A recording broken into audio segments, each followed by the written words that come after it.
Hello, I'm Eileen Hall from Cavanagh Free Range Eggs.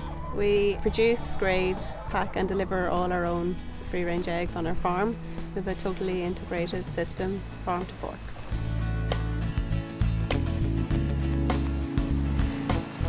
For the original farming business, we were just on an exclusive contract, so we supplied a packer and all we had to do was collect the eggs on the farm and mind the hens and put the eggs on the trolley, and then the packer would have come twice a week to collect the eggs from us. It was a completely different ball game when diversified. Our original focus was just producing eggs, but we'd just seen a gap in the market to diversify into a quality artisan free range egg, and if people are looking for provenance, and that's, we'd seen a gap in the market and that made us go that way.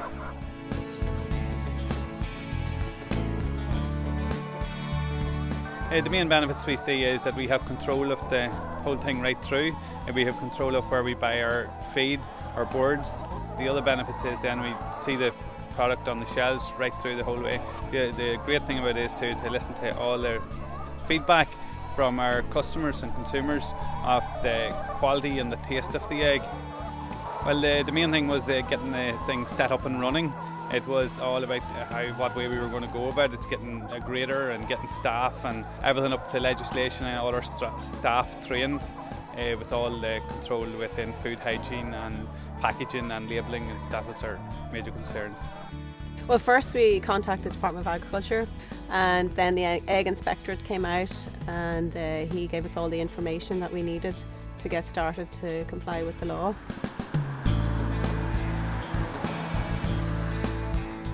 Department of Agriculture put us in touch with CAFRE.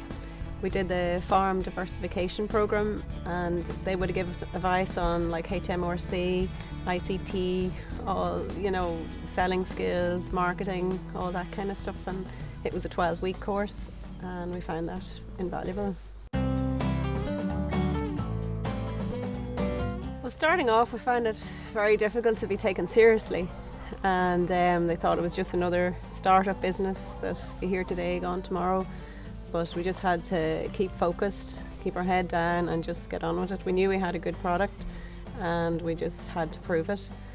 I did the leadership management programme in Queen's University through Invest Northern Ireland, and that was really invaluable too. Gave me confidence to go out and break into the market and knock on doors, talk to buyers, and eventually we could see that we're making progress. Further on down the line, we would have got help from the likes of Food and I, Invest Northern Ireland, and we did the design development programme through them.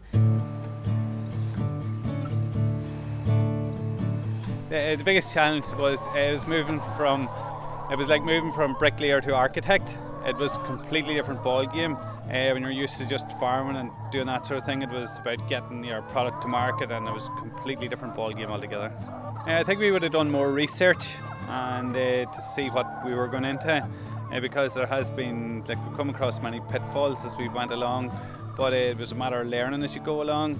The 3 tips I would give for anyone who is planning to diversify their farm business would be to seek advice, number 1, from either your local council, Invest Northern Ireland.